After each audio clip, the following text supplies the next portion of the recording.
Good evening, or not so good. A remarkable day.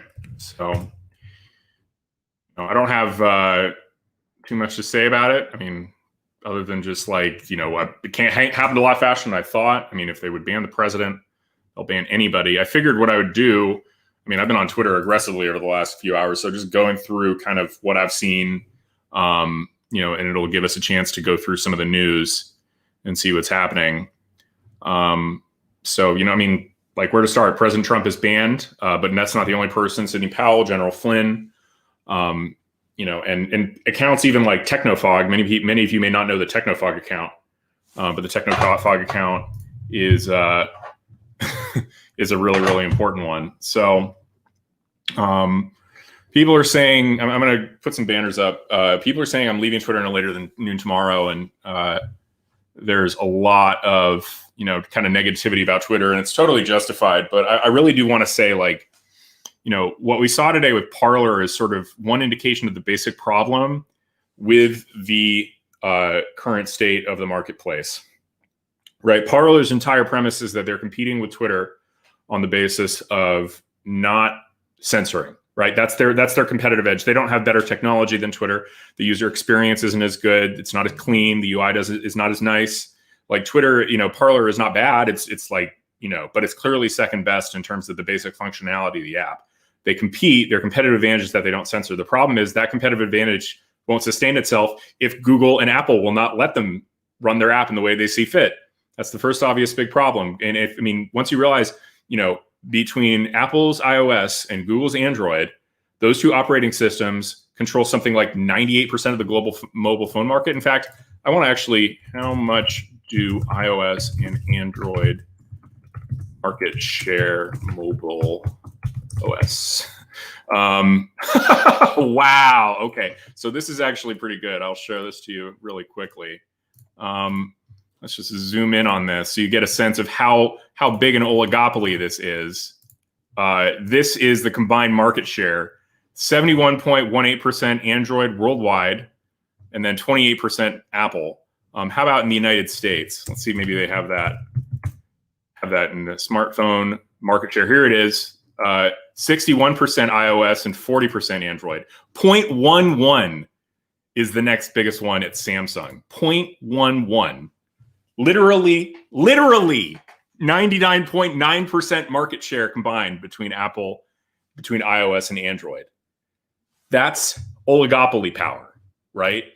And if you want to run a social media app and you don't have access to mobile, then you're not really running a serious social media app, because a very high percentage of most people's social media consumption happens on mobile. So Apple and Google effectively, if Apple and Google don't want Parler and essentially want to enforce Twitter's rules or Facebook's rules, then they get to do that. What that means is that we're now in a world where we have effectively, like, the First Amendment isn't really meaningful anymore, because the government is no longer actually making the law of speech as it applies to most people in their everyday lives, right? Like, government censorship is just almost irrelevant at this point. Like, you're almost never going to be punished for anything. It's a huge pain.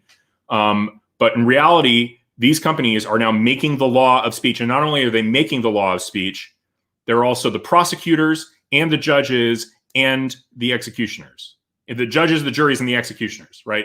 They have complete control, and there's no due process, there's no right of appeal, there's no essentially there's no nothing. There's no requirement that the laws not be ex post facto, right? They can make a law up later and then apply it to your prior posts. There's no requirement of consistency with prior decision making. And so I wanted to actually answer this one, because I see this sort of comment all the time. You wanted pure capitalism, you got it. No, I didn't. Where did I say that? Everybody just assumes you're a Republican, therefore you must be a Cato Institute free market libertarian. I am not. Like, no kidding. I want the free market. Like, I want the free market to work.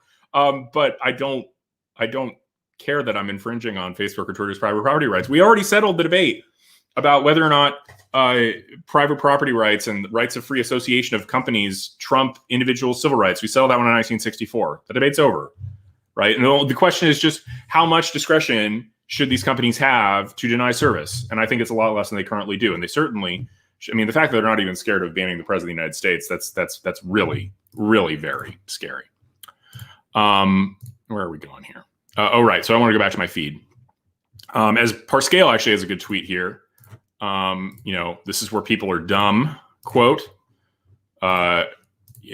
It's like telling Netscape or Opera to invent a new operating system. Inventing a new phone or phone operating system is impossible. Antitrust is actually what's happening, and I think that's right. The reasoning that they gave was just a joke, just an absolute joke. They interpreted the statement that he wouldn't be attending the inauguration as violence, and it doesn't matter what he meant. It's just how it's been interpreted by some of his followers, by a number of his supporters. He has 70 million people, right? How can any account be responsible for the way that the worst and most illiterate of their 80 million followers be? It's like totally unreasonable. The second tweet may also serve as encouragement to those considering violent acts, that the inauguration would be a safe target. That's insane. Though that's the level of like how ridiculous they have to read it. The use of the words American patriots is just being interpreted as support for those committing violent acts. Again, so unfair. Like, the question is not like in all law, like in law in general, it's not like how do some people understand it? It's what does it mean? Right? The craziest person can understand the most innocuous statement to be an incitement to violence. That's not how this works in the law, but it's how it can work for Twitter, because Twitter has no check. Twitter is effectively sovereign, right? If Carl Schmitt, he who is sovereign decides on the exception, or he who decides on the exception is actually sovereign. Well, Twitter can just say, well, guess what? We're making an exception for your account because we don't like you anymore. It's an exertion of sovereignty over the people, and it's terrifying. And there was something else, right? Like the idea that Google and Apple, somebody, I think, let me see where I found this point, right? Somebody said something about Google and Apple in 230 that was very good. I don't know exactly. Well, somebody's saying that like they like, thanks to your negativity, Twitter's tech wasn't good at the beginning. Parler has to learn that, so stop whining. I'm like, look, like, that's not the point. The point is not like, oh my God, I'm slamming Parler. The point is like, Parler's competitive advantage is not censoring, but Apple and Google can shut that off by requiring them to censor. That's the point of that argument. So that's ridiculous there. Other bans that we've seen, Tracy Bean's Gur Graphics, in addition, a very hilarious tweet from my lovely fiance, Jordan, which is this, and the meme. I think that's funny. That's a pretty good tweet. I laughed out loud when I saw it. It's a good tweet. It's a very good tweet. Madison Cawthorn, good work, Madison Cawthorn. He's saying exactly what needs to be said and has the exact idea about what the law needs to be. Quote, social media is our generation's public forum and ought to be subject to the same protections provided to all public forums. I'm calling for First Amendment protections to be applied to this new town square. Censorship of elected officials by unelected elites is un-American. Exactly right. Like, the argument is not that the First Amendment currently applies to these companies, it's that it should apply. So we need to change the law so that they're governed by the same constraints as a college, a university, right? Or a public park, right? Like, as I've said many times before, you should have the same right to speak on Facebook and Twitter that you do in a public park. That would end so much of the censorship. It would end so much of the problem. That was a good tweet. Let's see. What else have we seen? Don Jr. had a very good tweet. The Ayatollah of Iran is on Twitter, but not other people. And I think this was, I talked about this a little earlier, but the idea is that, we're in a situation where we have effectively private lawmaking over speech for the entire country. And that private lawmaking is done by the same body that enforces the law and judges violations. Like, that's a terrible situation to be in. Not good. And then, think about it this way, right? Like, there's no separation of powers between Facebook, Twitter, Google, and Apple. They're just coordinating and doing whatever they want. Ultimately, the CEOs of those companies can make the decision whether or not you're on and you have an account or not. They make the law of speech, they prosecute violations, and they issue judgment, and nobody is elected, and you have no influence over any of these companies. And certainly if you're a Republican, you have no influence over any of them anymore, because we don't have, there's unified Democrat government. So we're completely at the mercy of these companies. And people say, go to Parler. Well, I mean, again, Apple and Google can just set the rules and make Parler obey whatever they say, right? And essentially do what Facebook and Twitter do. Is that an antitrust violation? Yes. Will they be prosecuted for it in the next 4 years? Probably not. Right? Like we're just in this massive bind. And I mean, I think the long-term, medium-term goal, if you want one, is sort of like retrench as many people as possible, don't get banned. And then, I mean, if we get power back in 24, which is going to be hard, but I think we could do it, especially given how heavy-handed the Democrats are being. If we get power back, it's time to really lay the hammer on. So other things. Yeah, another one of these private company arguments. These are so stupid. Also notice that always the private company arguments come from people who are liberals, right? I bet this person is a liberal. Well, I don't see, well, okay, they don't have much information in their bio, but they're almost always from liberals who are concern trolling, who don't think that the free market should reign in any other circumstance except when it comes to censoring their adversaries. Don't let people concern troll you like that. Somebody says, like, create your own independent platform. That's so dumb. We just literally went over, like, what they're doing to Parler, they could do to any other independent platform. This is a civil right, guys. Like, that's the way to think about it. It's a civil rights issue. It's not a constitutional rights issue because you don't have a constitutional right to speak on a private party's platform. But it's a civil rights issue. It should be thought of to make the underlying commitment in the First Amendment meaningful. You need to have it as a civil right. Let's see what else we got. The free market won't save you. Parler will not save you. Another point I wanted to make. Every single GOP senator and congressman should be on record. I know everybody kind of, already got ahead of this one with the Electoral College, which I don't think that was the place to make a stand, because they just didn't have the legal right to do what President Trump and others were asking them to do. Right. At the end of the day, like, they would have had to have gone in the face of the law. But every single one of them can go on record condemning the banning of President Trump and the purging of conservatives, every single one. And anyone who isn't willing to stand with conservative, social media users who are being rampantly discriminated against and disenfranchised on social media, then why should we support you? Like, why shouldn't you be primaried by someone who will stand up against the discrimination we're facing and dealing with? Seems really simple.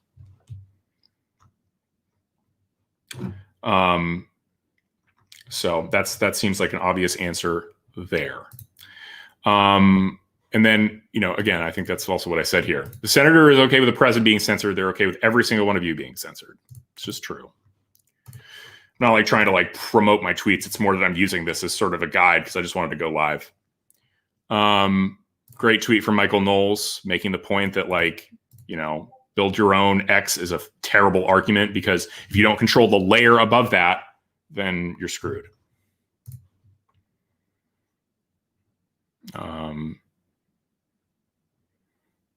Yeah.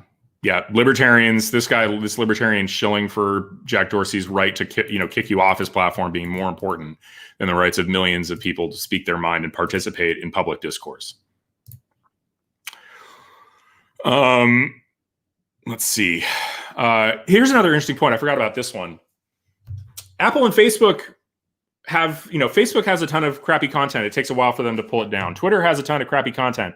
It takes a while for them to pull it down. Remember, Lynn Wood was doing all this crazy stuff on Twitter, the stuff that they're now going after Parler for. He was been doing that for the last few months. Nobody at Apple ever blinked when it came to Twitter, but literally they've all decided collectively, now the rules have changed and everybody needs to enforce them the same way. And if Parler doesn't get on board, we will ban them, right? This wasn't even like the stuff that they're mad at. Similar stuff was showing up on Twitter.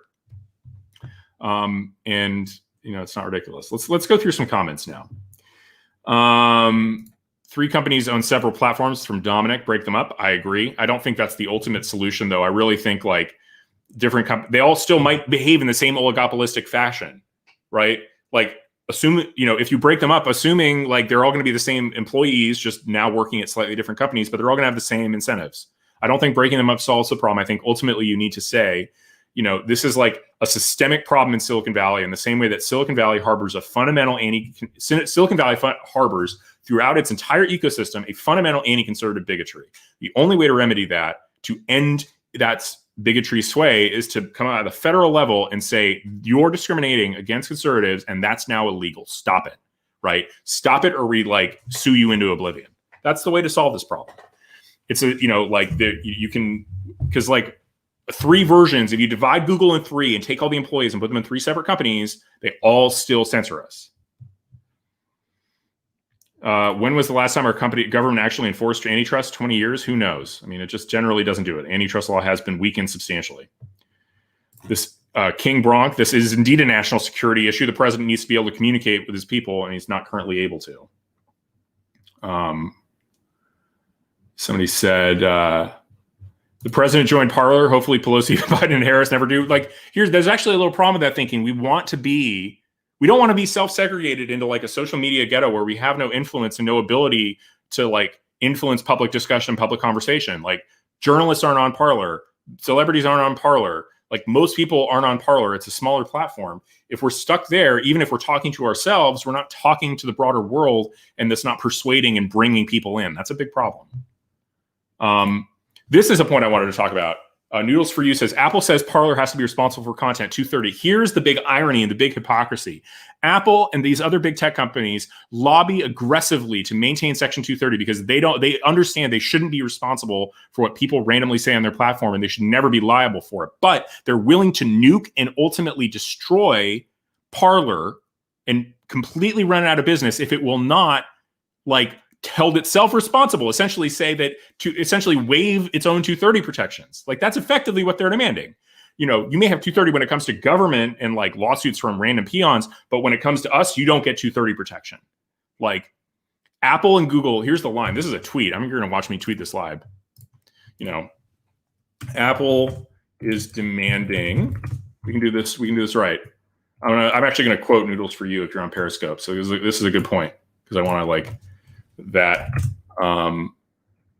Parler be held responsible for the content posted by its users, or it will, you know, take it off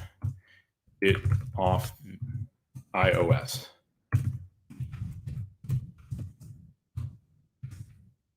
Demanding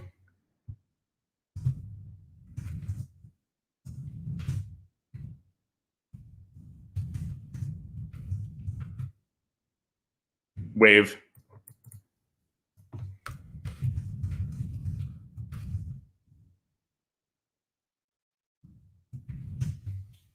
insisting Congress maintain, what's the right word here? Maintain its liability. It's kind of hard to actually do a tweet live, but you're seeing it. So basically, well, that lobbying to maintain its own 230 privileges. I don't know. It feels like I'm like kind of a little off, but we'll see how I do this. Anyway, so we'll see how well that tweet does. I think that's pretty straightforward. Your freedom to speak publicly on social media is more important than Jack Dorsey's freedom to ban whoever he wants. I think that's really true. And I guess I've gone for about 20 minutes, so I'm about ready to go because I'm going to keep repeating myself. But if you are wanting to find me, one point I want to make is Parler is risky, right? There's a good chance that Parler gets taken off of the app stores tomorrow. The odds are that if you get banned from Twitter, you're likely to still be on Facebook. They're not that coordinated in terms of who they ban and who they don't. So like, I would say, please, if you're like looking for other accounts to follow me and get access to, Facebook event, you know, I've got it right here. Facebook.com/humanEventsMedia is where we are on Facebook. And Facebook.com/WillChamberlain101 is the other one. YouTube.com/humanEvents. That's where we're trying to build up. And in general, we're going to keep going on all the platforms we can go as long as we can go. Like I'm not just abandoning everything for Parler because I think honestly Parler is about to get nuked off the App Store most likely. So you know, and suddenly become a lot less popular. So I think you know that we're hoping, you know, if somebody for some reason takes us off of Twitter or YouTube, we're hoping to be on Facebook and vice versa. We're trying to not break any rules and stay on all the platforms if we can. And this is, I mean, it's a huge help. Remember, even if you're in the absence of any of all the censorship stuff, Periscope's going away in 2 months. So I really do hope that people hit the subscribe button. So I'm going to let's just go ahead and go straight to taking questions here. Bastia has a question. Could a state like Texas pass a law that holds any of these companies to account for users in their state? Probably not, because it's preempted by federal law, right? You can't have a state law that conflicts with federal law. That's the supremacy clause. That's the way our system of government works. And federal law, Section 230B, says any action to remove content in good faith is shielded from liability. So Texas is probably, I mean, you have to work around the words of in good faith, but in reality, it's going to be very challenging to write a state law that doesn't conflict with federal law, doesn't conflict with federal Section 230, and therefore would even be constitutional to enforce. But that's a very good question, Bastiat.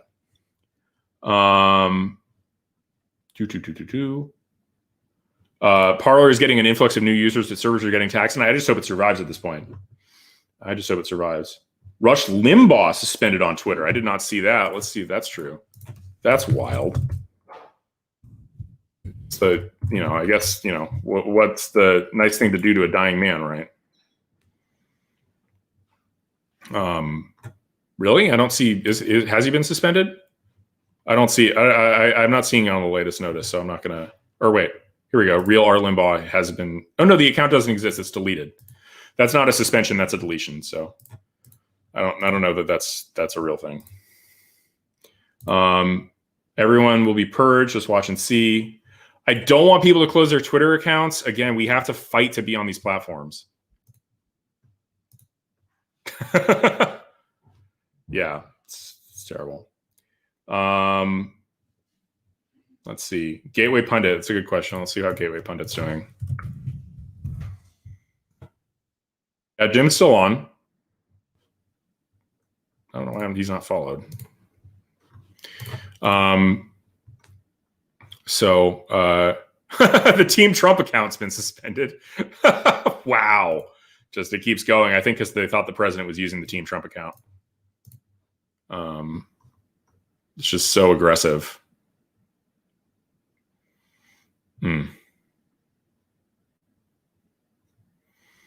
Yeah. Really terrible. Really terrible. So indeed, RIP the officer who died. That's right. And the financial risk to Twitter, minimal. Dan Ricci asked what the financial risk is to Twitter. Minimal, again, because Section 230 immunizes them from liability. Unless we get rid of that, they have no meaningful liability. And even if we did get rid of that, they'd only be liable for things they did in the future. David Soundjarian asks a good question. How can the Republican Party continue the message without using Trump or his family? That's a fair question. I think the answer to that is finding a way to make national populism not just completely tied to Trump. Obviously, I mean, Trump without Twitter is a little bit less influential than he was before. Twitter was a big part of his arsenal. So this is no good. So anyway, I mean, that's what we got. Be careful, guys. I mean, a lot of what I've seen said has been coming for a while, has been coming. We need to retrench. We need to understand it's going to be a rough 4 years, 2 years, 4 years till we get some power back. But when we get power back, we need to be in a position to say, to these companies, guess what? We're not putting up with this anymore, and we're gonna use federal power to protect people's rights. I wish we had done that before. I've been calling for that for years, and calling for that even when we had a majority in both houses, but nobody saw the need for it. Now I think everybody kind of does. So anyway, thank you for watching. Thank you for your continued support, and I will talk to you soon. Peace.